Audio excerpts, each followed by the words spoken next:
עכשיו נדבר על איך ממש לתקשר עם עץ. קודם כל, איך לא. זה כמו שאני לא הולך ברחוב, רואה איזה מישהו, קופץ עליו, נשק אותו, מחבק אותו, מתחיל לדבר איתו מבלי שבדקתי אם זה בכלל נוח לו. אותו הדבר גם ביחס לעץ. אז שוב, קודם כל אני מציג את עצמי.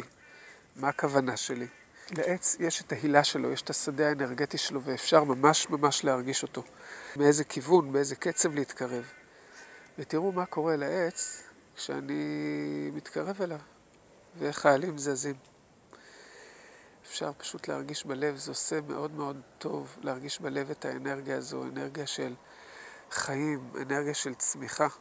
ואז אני יכול לשאול את העץ שאלה. ואני יוצא מעיניים ורואה מה עולה לי. לפעמים התשובה באה מיד. לפעמים אני פתאום מקבל איזושהי השראה לאיזשהו רעיון חדש. לפעמים מה שקורה זה שאני מסתכל ענף או איזה גזע, הדבר הזה דומה לאיזשהו משהו, למישהו, לחיה, וזה נותן לי את הפתרון. זוכר שפעם באיזשהו טיול באתי להתייעץ עם איזשהו אלון בצפון. והייתי אז בתקופה שהייתי מאוד מתוסכל מההתקדמות המקצועית שלי, הקצב, לא אהבתי את הקצב. ואז העץ מראה לי את הגזע שלו ושואל אותי, תגיד לי, אתה באמת חושב שביום אחד הגזע הזה נהיה ככה? לא. זה דרש עוד ועוד עבודה, עוד התרחבות, עד שיכלתי להיות כזה גזע שיכול להחזיק את כל התפרחת הזאת. ככה גם אתה אומר לי, תעשה את מה שאתה אוהב ומה שאתה רוצה לעשות.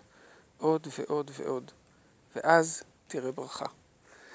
בסוף ההתייעצות, כמו עם כל בן אדם, אני מודה לעץ, מודה לאנרגיה שלו, מודה לידע, לאהבה. ואתם יכולים להרגיש ממש בנוח גם לתת איזושהי תשורה לעץ.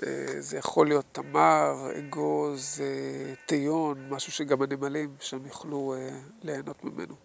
ועוד טיפ קטן. ברגע שאתם מכירים עץ אחד, מסוג מסוים, לא משנה איפה תהיו בעולם, העץ הזה יכיר אתכם. זאת אומרת, אם תיגשו אל העץ הזה, תציגו את עצמכם, הוא יגיד, כן, אני מכיר אתכם.